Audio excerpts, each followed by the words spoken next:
Hey everybody, welcome, and thank you for listening to this episode of Marriage Therapy Radio. My name is Zach. I'm here with Laura. Today we're talking about the art of an apology. It's a topic that's been on my mind a little bit. I think there are some nuances in when and if and how to apologize, but also how to receive an apology. Also wanted to give you a reminder, kind of heads up, that if you are interested in taking the Relational Life Therapy Relationship Skills Bootcamp with me online, now is the time to register. That is going to be October 19th and 20th. You can go to marriagetherapyradio.com, click on the kind of the bootcamp button that's there. This is a workshop offered by the Relational Life Foundation. There are benefits for those of you who may be needing some financial help, but you're going to want to get registered now. And again, it's coming up pretty fast. So if that's of interest to you, then go over and take a look. Also, again, just thank you for hanging in there with us. Thanks for supporting our Patreon. We are committed to rolling out new and interesting content. We've got some behind the scenes stuff going on. There's the interviews. My interview with Rebecca came out last week. That was interesting to have that out in the world. So if you're interested in hearing that, again, you can go over to marriagetherapyradio.com and click on the Patreon option there. But if you just want to hear about apologies and how to make them and how to receive them, this is a very cool conversation. Stick around. I was going to burp. I had a burp. I had like a full-on Diet Coke burp, like ready to go, but I swallowed it.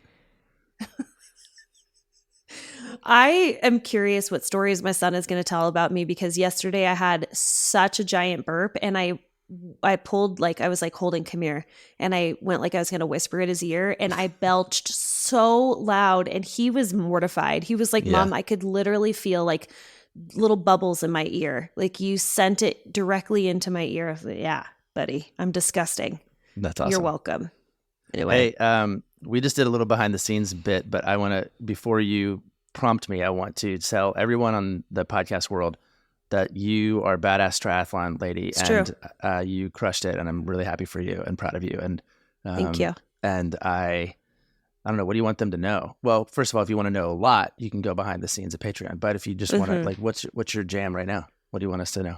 I was so proud of myself, beyond proud. I was really, really, really pumped. I just, like, I had so I did a whole, like, I packed basically for the triathlon with everyone, and I didn't miss anything. So that's like good news. Like it would be awful to get there. There were several people on the course riding these like rinky dink bikes, and like they didn't have clip-in shoes, and they were passing me, which obviously made me feel horrible. But I kept thinking, like I asked this one guy, I was like, oh, what does it sound of that witch? No, the witch from like Wizard of Oz. No, that's it. And she's like on her like little basket bike. That was during the hurricane. It. That is 100% what it felt like. There was this one guy, and we just kind of kept passing each other. Which I do have to say, I did not get passed by many women at all, and that felt phenomenal. It seemed like your categories, like on the report you sent me, you're like in the top third or half. Almost like of like the 40 people and of the women and of the whole thing. Like your whole like placement was like really impressive. Oh, well, thank you. And it's really interesting because the placement honestly just doesn't mean anything to me. It really is a race. Like I was listening to this guy behind me. He said he's got three children that they were doing. So there was 4 of them total, 2 boys and a girl. And she said her motto is race your race your own race. And that is 100% what I was doing. And so, like wherever I placed based on other people, it didn't matter. Yeah. It was more about how did I do in the swim according to how I know I can swim? How did I do in the bike according to how so Laura Heck, racing against Laura Heck 2023, crushed it. I was so proud of myself. And I ran 2 marathons in my 20s, and I only remember 2 other racers. One was a guy in a velvet Kermit the Frog suit. Like, it was so hot, and this guy was running. He ran the entire race, like, dressed up like Kermit the Frog. And I thought he must be dying inside, and I'm going to definitely beat that guy.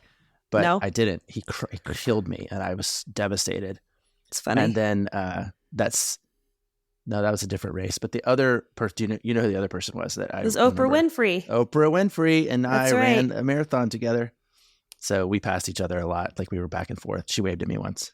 Yeah. I think she actually had a pretty good time, right?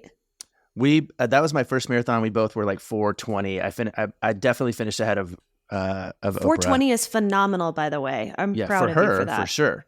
100%. Yes. Like, but for you, an ex-soccer player. No, I was not happy with 4:20. So I ran again the next year, and I did like 3:53, but lost to Kermit, which was, anyway, been telling that story for 30 years. I'm pretty sure I have to get emotionally prepared that we are going to be running a 6-hour marathon, because I've got my group of 4 women, and this is New York. This is the New York Marathon. A lot of our listeners, we talked about it a lot a while ago, because we're raising money for the Children's Tumor Foundation for my son, for NF endurance team, all that good stuff. But one of the gals on the team, she walks every half mile, and I just ran with her this morning. And so she did a training run where she ran 15 miles, and it was maybe like a 13-minute mile. So you do the math. I'm prepared to be on my feet for 6 hours running that freaking New York Marathon. Well, are you guys going to stay together, or are you going to run your own race? No, we're going to stay together. That sounds terrible. It does sound terrible, but it's always more fun with friends. Okay. So I am not racing New York. I am going for the experience. I'm going for the fundraising, but I'm ready to do a lot of time on the feet. Do you have to qualify for New York? I don't think so.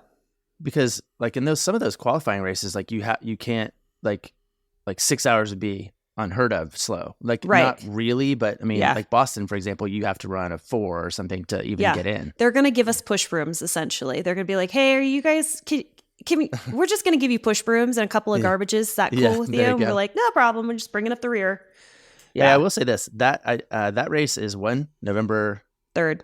Yeah. Okay. November 3rd is 2 days before November 5th. And you guys, you need to vote. Like, I'm not going to tell you who to vote for.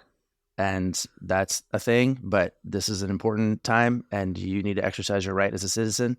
So if you have not put together your voting plan and you don't know what you're doing, go ahead and start dreaming about that. It's now October, and it's no joke.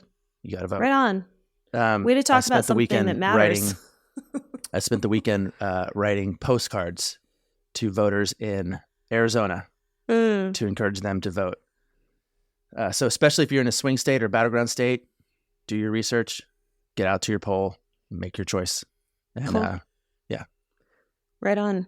So by the way, I'm not going to tell you who to vote for, but it's obvious, of course. What was your shirt, by the way, that you wore down here that Ryan, I didn't even notice it. It was a comma. Yeah. There was a comma. Yeah. And there's a comma and 2 letters, comma, L-A. Comma. L-A. Yeah. But he's not going to tell you who to vote for. No. We just lost half of our listeners. It's all right. I don't know, man. People have already... Listen, here's who I'm talking to. If you haven't decided who you're voting for... vote for me. Do your research and make your choice. If you've already decided who you're voting for, I'm not talking to you. You made up your mind. You do you. That's fine. But if you're on the fence, I just want to encourage you to get off the fence. Okay. Well, we're going to do a hard transition because I want to talk about something that is important for us to outline. I'm wondering why apologizing was something you wanted to talk about, because that was your area. Has it been coming up a lot in your office? No, not necessarily. I think a couple things. Number one, the last few episodes, you and I have been winging it quite a bit. We're both terribly busy. And sometimes we come here and we don't really know what we're talking about. And I was like, you know what? We should have a topic that hits people where they need to be hit. And I think a thing that comes up in my office is the idea of how to make repair or how to apologize. But there's a sort of a hidden reason why I picked this topic, because as much as I think that there's an art to an apology, or there's a way to apologize, I also think there's a way to receive an apology. Ooh. And we need to, if we're going to be a couple that executes, that performs, that thrives, it can't simply be about learning how to apologize. It also has to be about learning how to accept apology. We also know that one of the primary divorce predictors in the Gottman method anyway, is what's called the failure of repair attempts. And so this is I like talking about this because it's a little bit of a sneaky angle. Usually you might think that apology or repair depends on the quality or the frequency of the repair, which it does. But it's also dependent upon whether or not the person receiving that allows it to be successful. Yeah. So that's actually a bigger, hardier part of the research, which is,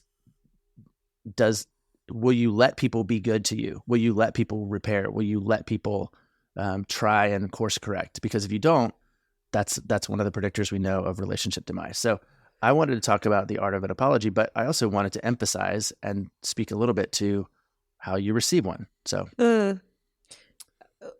you started off by talking about the person who is saying, I need a repair, I need you to apologize, or I need you to make amends, I need you to acknowledge, whatever word you want to use.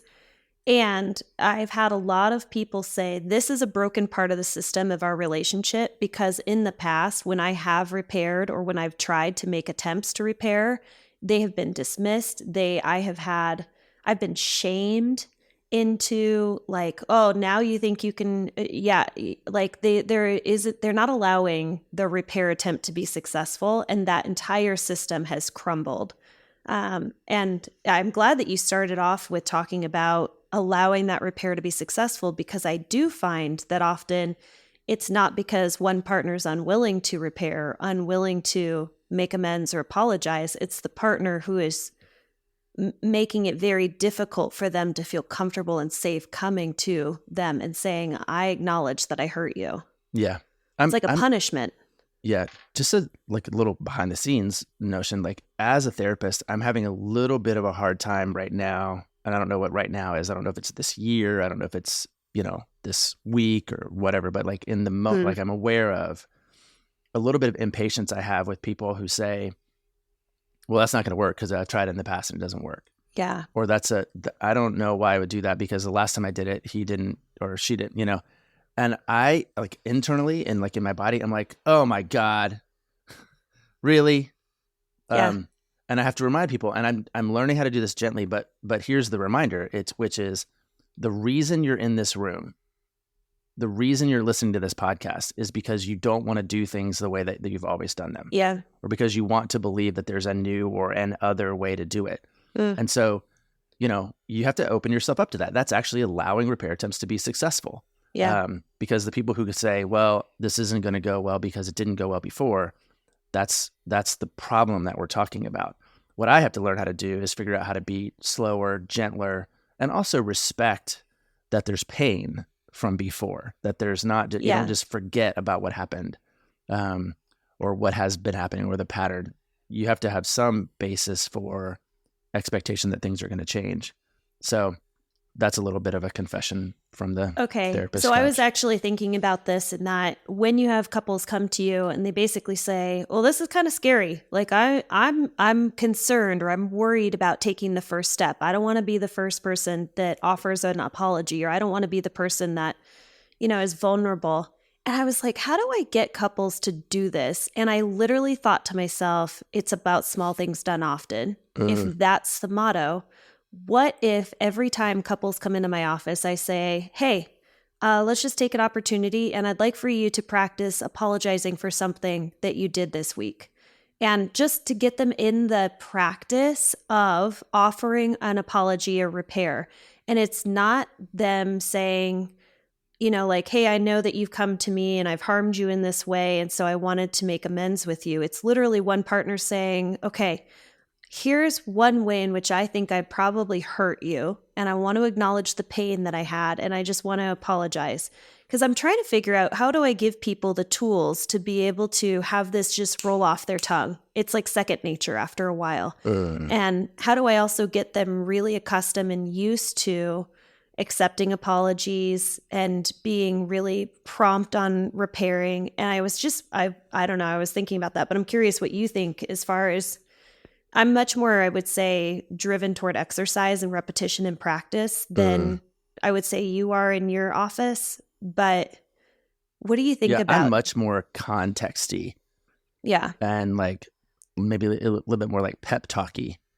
And I'm not pep talky like trying to pep people up, but I'm like, you guys, this isn't gonna work unless you change your mindset. Like we can't get to tools until you get to openness or willingness. And so one thing I think I do really well is I sort of can hold two things at once. In fact, I've been, this is a thing like that I actually just started saying this the other day, and that's weird. I didn't do this on purpose. I've got these two little phrases that I park into my apology. And it's, hey, you know what, is the beginning. And then after that is, oh, by the way. And here's what I mean by that. Hey, you know what?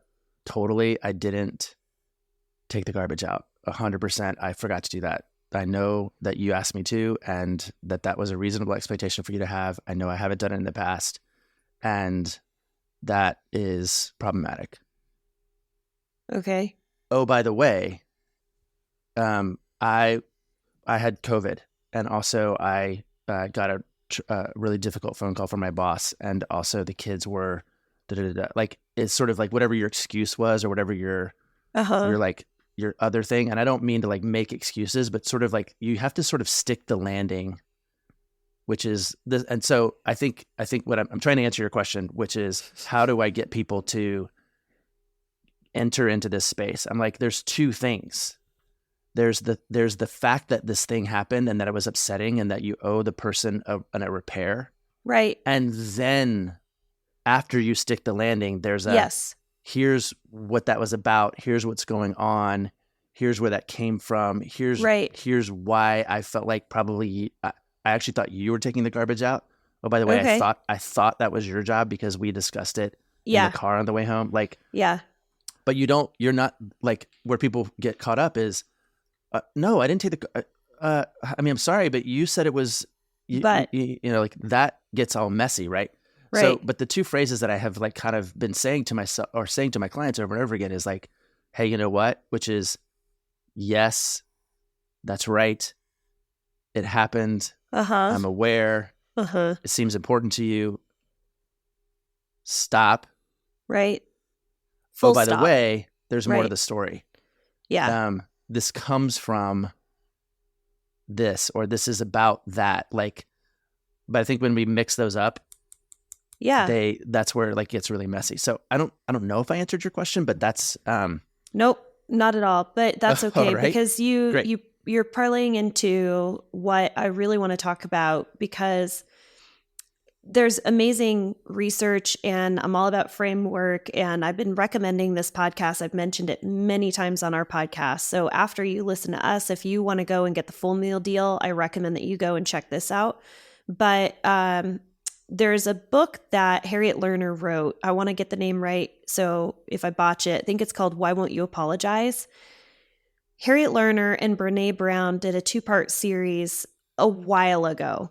I mean, they're still advertising Grey's Anatomy on their podcast. So it's been a while since they've done this podcast. But what I love is that they talked about what does an appropriate apology look like, and they kind of dissected it, which I really liked. And they started off by so here's what I'm going to do. I'm going to kind of outline a framework of the kind of the do's and the don'ts of an appropriate apology so that we can at least nail that part. Okay. Is this from this book? This is from the book. Exactly. So this is from Harriet Lerner's research and how she has been able, and she's teaching it to Brene on the podcast. I'm giving you a summary version, but I'm also fairly certain that we're going to put our own spin on things. But I love this, and I give this to my couples when they're working on repair, when they're working on apologizing, when they're maybe even having, when they're getting defensive, because defensiveness goes really well hand in hand with apologizing. Of what you were just talking about is like, how can I offer an apology without dipping into defensiveness, without feeling like I'm going to give an explanation or a justification as part of my apology, because that doesn't work. That your partner's not going to hear it. They'll hear everything up to the but, or everything up to the, oh, by the way, unless they felt fully heard and understood. So I'm going to move through what Harriet Lerner has outlined as far as like, what are the do's and the don'ts? The first By part the way, is like a quick Google search confirms that the name of the book is Why Won't You Apologize? Perfect. Oh, that's wonderful. And learner, by the way, is Ler. There's no A in it. Lerner. Who do you think an apology is for? I'm just curious. Like, what is the benefit of an apology? Trick question, or like, do you want my real answer? No, I'm just genuinely want to ask. Like, I think it's for us. Us meaning the relationship. Yeah. Yeah. That's what that's what I try to tell people is like, this isn't about somebody winning or losing. This is this is for us. Yeah. So that we can move past the thing that is challenging for us in our relationship that we want to improve. Right. Like if the goal is to stay connected and have a relationship with one another, and there's something coming between the two of us that has caused disconnection, then the apology is for us. It is in the benefit, serving the relationship to create connection where there's been disconnection. I also think that it is for the person who is apologizing. And this is the part where I was like, ooh, I like this piece. The person who is apologizing is able to lean into their values and integrity when they're able to say, I see what I have done. I recognize that I have caused you pain and I want to make amends. I want to be able to acknowledge that. But I think that it does create a space for the apologizer to be able to have some integrity and some respect for the human being that they're talking to. But I think the obvious answer is it's obviously for the person, the harmed partner, right? It allows them to feel like their feelings are being validated, their experience is being validated, that they were hurt or harmed in some theory, way. It gives them permission and access to moving on. Okay. Right. When I have that, I can move on. When I get the apology that I need, I can move on. What is that about? Can we for real quickly, like the idea of, because I have several clients where they have said, I am stuck, and literally they are asking for their partner, I need you to apologize. I need you to make amends, because unless you do that, I cannot move on. Those are different things. Okay. Tell me why. Well, I think the reason people get stuck is because the apology isn't amends. Right? The apology is a statement. It's a sentence. It's a gesture. The amends is evidence of change. And I think what people need is, this goes back to actually episode 3 of Marriage Therapy Radio. I think what people need is recognition that their reality is real. Yeah. I think they need some expression of empathy, some expression that those feelings are real, and some commitment to change. Yeah. Because people don't move on unless the thing that they are upset about, they have hope that it's going to be different, you know? Can you provide hope to somebody that is going to be different? Because you said an apology is different from an amends. Amends is evidence of change. So amends would be something that comes after an apology and is like, I promise that I will never throw anything at you. And for the next month, they don't throw anything at you. Okay. Yeah. You should not throw things at people, but let's stick with something a little bit more benign, which is, I'm sorry I was late. I'm sorry I was late. I apologize for being late. I know that being late was frustrating for you. I know that I kept you from your thing, but you don't change your behavior and start showing up on time. Then the people can't move. They're not going to move past the experience with your apology. They're going to move past the experience when they see you come, like when they see you show up and they see you be there 5 minutes early and they see you they see you call ahead of time and say, hey, I'm going to be late and there's nothing I can do about it. But just so you know, the bridge is up and I know that you're probably having the same experience you had before. But I'm on my way, promise. Go ahead and get your shoes on because I won't even get out of the car. Like just jump, you know what I mean? Like, there's a proactive demonstration that change is afoot, because when change isn't afoot, it's hard to move past the thing. Okay, so I'm thinking about like the whole idea of if we're going to differentiate between apology and making amends, if an apology is validating your experience, to its core, what that says to me is, I care about you. You matter to me and your experience matters to me. And if you're hurting, it matters. That's what I think is at the core of an apology, is recognizing and saying to another person, I see that you are in pain and I care about you and I want to acknowledge that you're in pain. And when that happens, that allows for a couple to come back into repair. Is that what we're talking about? Sure. I mean, that's part of it, for sure. Okay. I mean, listen, I like to reverse engineer things. Why can't I be in repair with you? I can't be in repair with you if I don't think you care about my pain. Right. If I'm like, I'm hurting, and Laura's like, sorry about that. I'm going to go get a pedicure or whatever you might say. I'm going to be like, well, okay, I guess I'm waiting for some, I mean, maybe we're in repair. I don't know.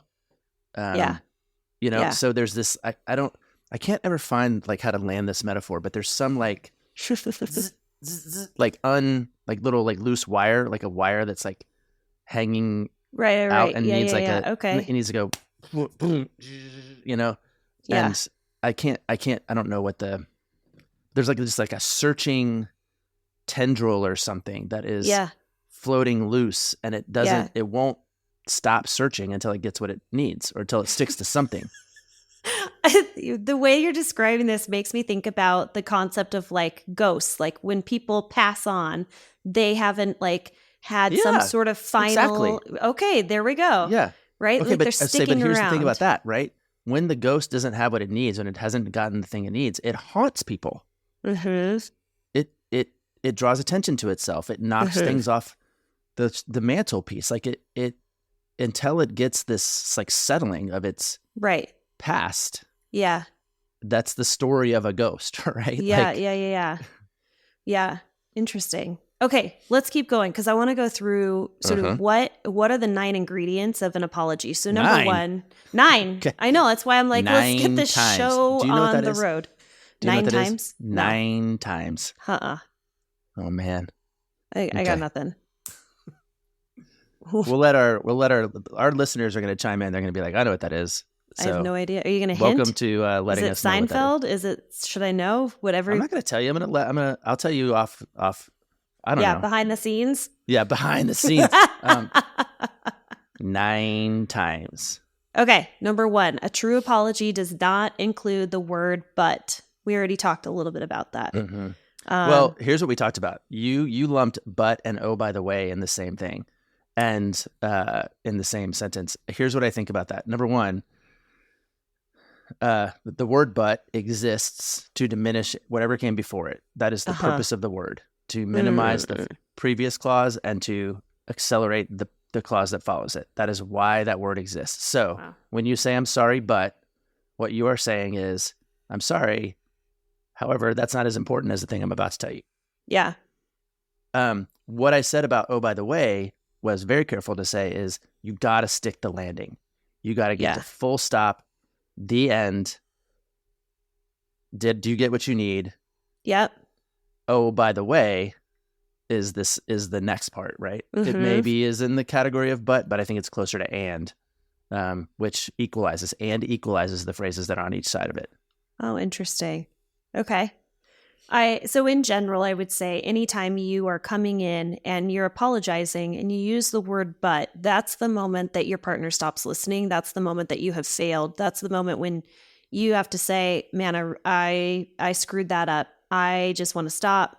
And it's really hard. I've been practicing this with my couples, how easily we do offer some sort of justification or excuse. And I understand why people are trying to offer a justification or an excuse, because really all it's trying to do is, if you knew this information, if you knew that the reason why I was late was because of traffic or because my boss pulled me in on one-on-one or because I stopped off to grab that bottle of milk that you asked for or whatever, then you wouldn't be in pain. And so I'm just trying to explain to you why your feelings are wrong in this moment. So that's not a helpful strategy. Not a helpful strategy. So number 1, no buts. No buts. Okay. Number 2, keep the focus. This is interesting. Okay, ready? Keep the focus on your actions and not on the other person's response. Okay. So here's a phrase that a lot of people use. I'm sorry that you felt hurt. Yeah. That's the other person's response. Yeah. It's not an apology. I'm sorry that I made a comment about your mother. I know that it was critical and out of line. Sure. So you're focusing on your actions and talking about what you did and acknowledging that you had an impact on somebody else. Mm-hmm. Yep. Okay. I like that. Yeah. Okay. All right. This is I mean, I have interesting thoughts about one. that if you want me to, but Of course. Well, I mean, I think, it's not a new thought necessarily, but it's when you focus on your own self, you bring this awareness of self that is important. When you're just sort of saying, "Oh, sorry that you got hurt," that doesn't reflect any responsibility. Your ability to respond. It's just in the neighborhood of like acknowledgement, which is also important, but not enough. Yeah. Okay. Number, what are we on? 3? Mm-hmm. Number 3, it includes an offer of reparation. Mm-hmm. Amends. Yep. Commitment to change. change. What are you going to do to make it right? How are you going to make sure that you're not going to be late again, that you're going to take your partner's desire for your promptness into consideration?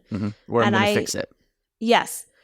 My husband, this used to bother me so much, and now I know why, but his apologies, if I will say he's not thinking and being intentional about an apology, is he will always use a blanket statement of, "I'll try harder next time." There is nothing that makes me want to vomit more when he says that phrase, like, "I will try harder next time." I'm like, really? Okay. And if you really want to double down on it, it's like, "I'm sorry that I made you, that I hurt your feelings. Yeah. I'll try harder next time." I'm sorry that your feelings were hurt. "I'm sorry your feelings were hurt. I'll try harder next time." I'm like, what?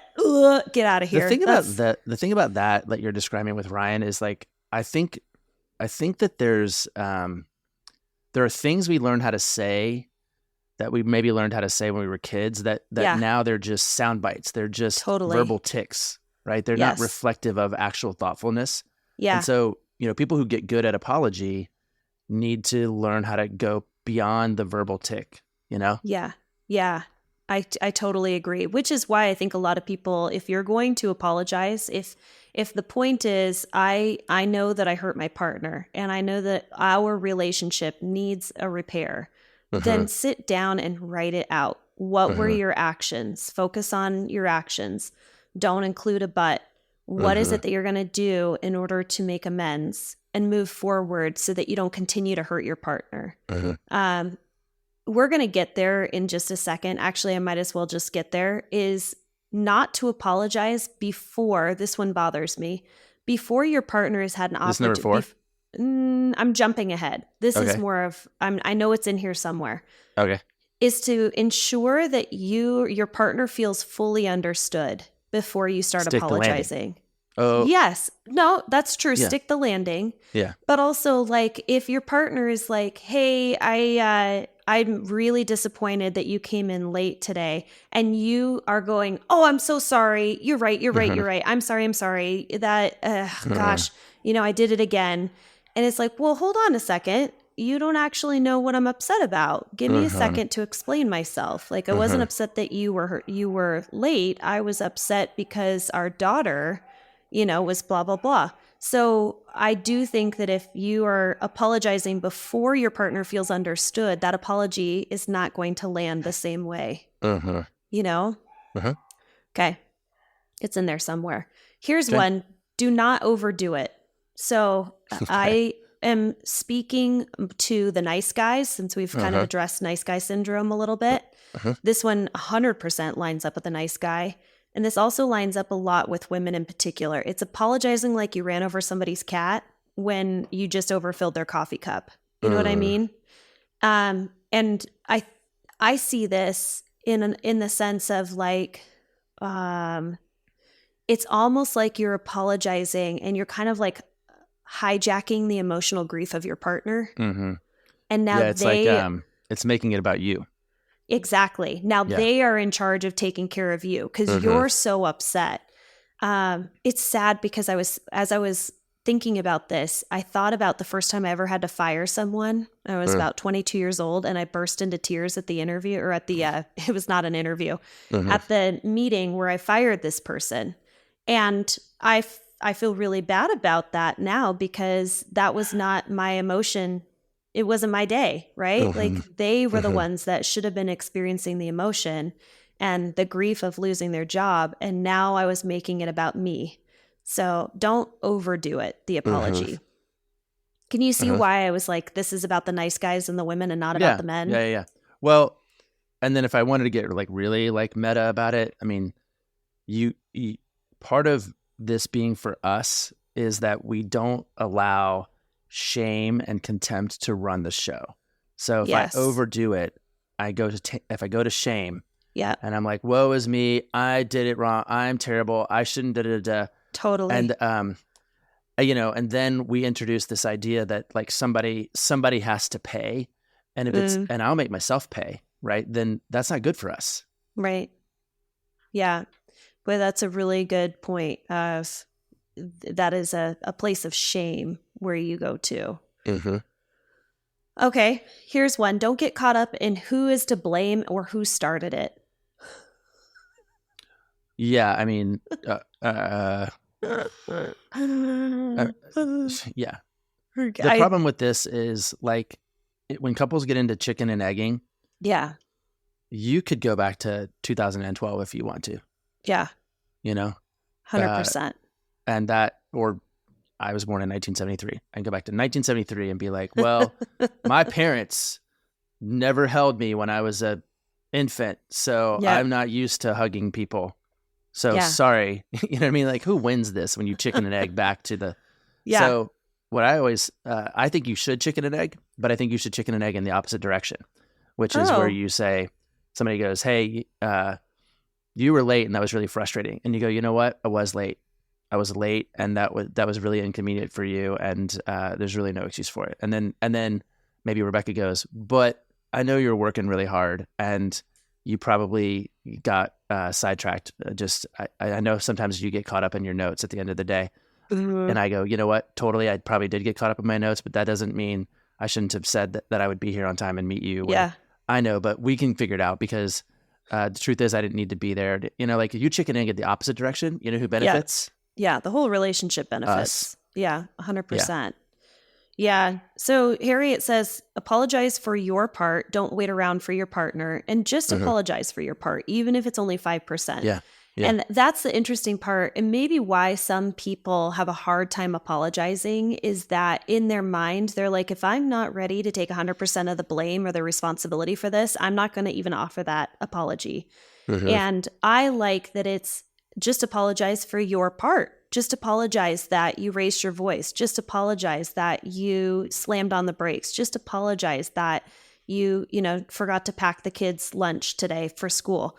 For the part that you can own, and at least you've got the ball going in the right direction. Just don't wait around for your partner to acknowledge or to apologize. Just own the piece that you can own and start that apology cycle going. We already talked a little bit about this, which is preventing a repeat performance, which is more like, how do I plan to make this different in the future?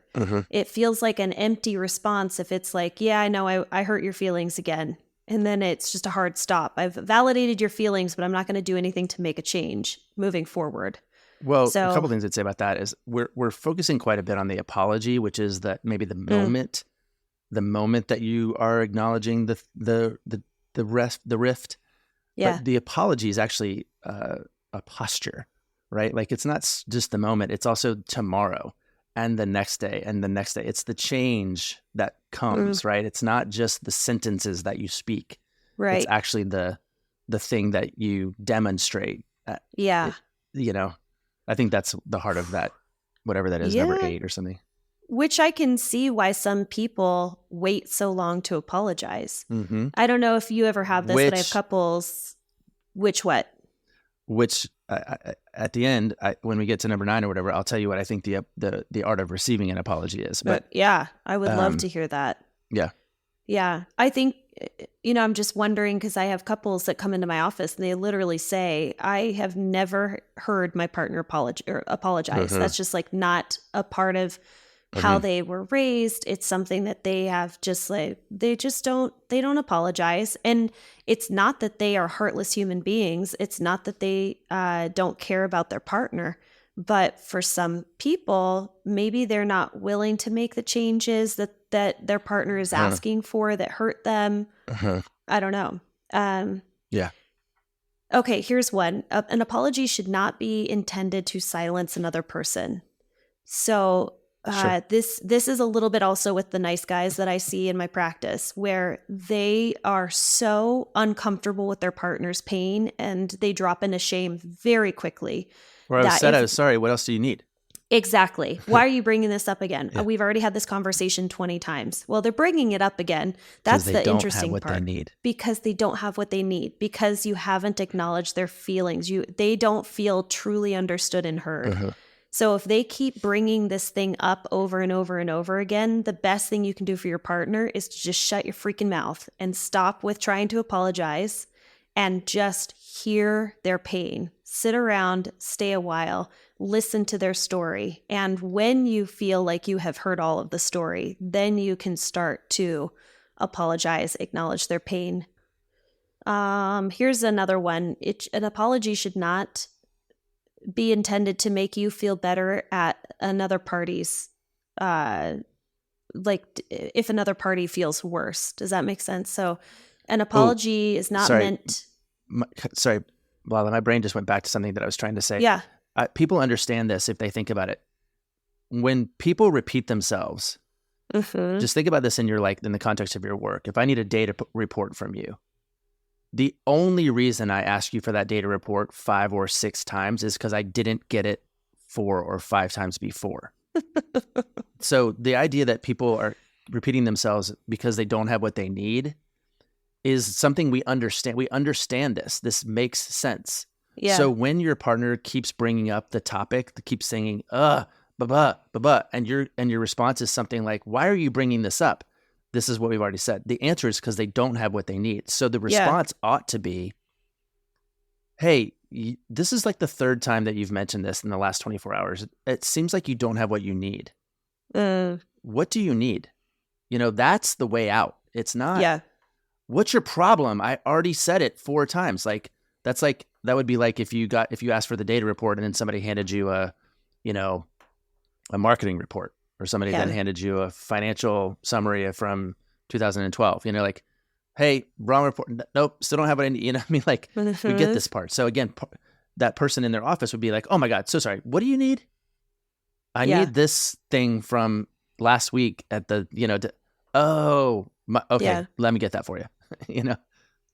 I am excited for you to start talking about the harmed person, like the recipient of that repair or that apology, because I do find that there have been phenomenal apologies where one partner has gone above and beyond to make amends, to repair, to be able to say, I hear your pain, I see you.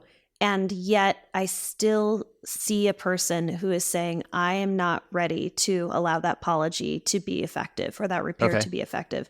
So I will acknowledge that sometimes when you're like, I have apologized 20 times, that sometimes that is the truth. Sometimes they have apologized and they've done a really phenomenal job. And it's not necessarily about shutting their partner up or wanting to move on. It's about when is it that you are going to be ready to allow that apology to land. So did we go through the 9 things? I'll give 2 more really quickly so that we can land this, and then we'll go into that. So the next one is your apology should not be intended to make you feel better at the other partner's feeling worse. And I'm trying to think of like an example. Maybe it might be like, I was trying to think of this, for example, like, let's just say I was in an abusive relationship as a high school student. And 20 years later, I have moved on. I haven't talked to my ex-boyfriend, and I see him at the high school reunion, and he comes up to me and he is apologizing. And let's just say that he's working through sobriety, he's working through a lot of stuff, and the apology is bigger than it needs to be. And I don't know how big an apology, but like he really overdoes it. Now I'm taking care of him and his emotions, at this. And maybe he's also kind of stirring the pot in that I'm there with my husband. I'm wanting to have a good time. And now I'm feeling worse because he just hijacked my evening by trying to make himself feel better by apologizing while I'm trying to have a really lovely time with my friends and family at this, reunion. That's maybe something that I'm thinking about of when it would make I get one that. person feel better. It's sort of in the spirit of AA too, right? Like AA has this premise of like you should make amends except when it would be harmful to do so. Right. Yeah. So you kind of have to, maybe you have to like eat it a little bit. If your apology would somehow make it worse for the other person. Yeah, absolutely. Okay, the last one is you don't ask the hurt party to do anything. And that includes forgiveness, asking for forgiveness. Like, I'm going to apologize and now I need this thing from you. Yeah. Yeah, you apologize and full stop. Yep, exactly. This is, I think the thing you can ask for is, did you get what you need? And then maybe you can ask for, would it be helpful to hear more from me about the context, right? Like that could be a fair question, but I don't think you need to say, okay, are you going to apologize now? You're going to own your part, Oh, that's interesting.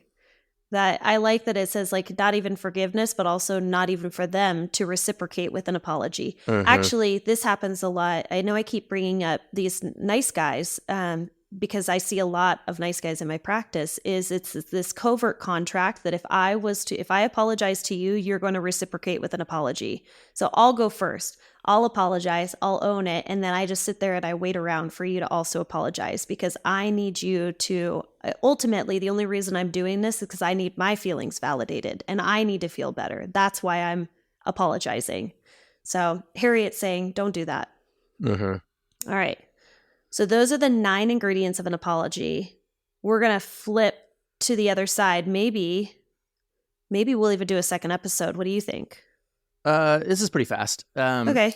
I think the reality is if we care about allowing repair attempts to be successful, the art to receiving apology is 2 things. The first thing is always the same, which is thank you so much. Thank you for apologizing. Thank you for your effort. Thank you for owning that, like whatever it is. But some receiving and acknowledging of the receipt with gratitude is thing 1. Part 2, I always say, is either 2A or 2B. 2A could be, I forgive you. Let's move on. Totally. Water under the bridge. Let's get some ice cream. That would be 2A. 2B is exactly what we've been talking about. Thank you so much. I still need time. I still need evidence of change. I still need you to acknowledge this part.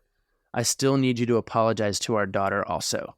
Like, there's something about, thank you, which is allowing it to be successful. But then there's some integrity in saying, and I still need something else. I need to go to bed and sleep on it, and I'll talk to you in the morning. Like there could be, I think that is, for me, completely within the spirit of how do we make sure that we allow repair attempts to be successful so that you will continue to make them so that they can continue to be happening inside the relationship. Yeah.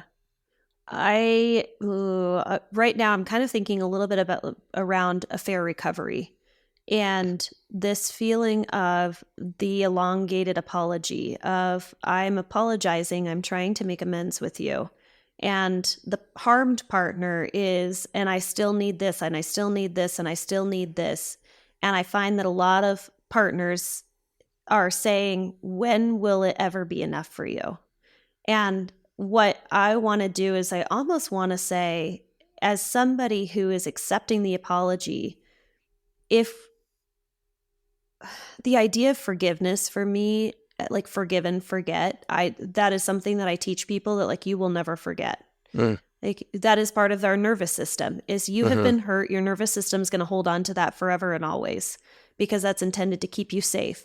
But what we do need to do is we need to rewire consistent times where you can trust your partner into the relationship.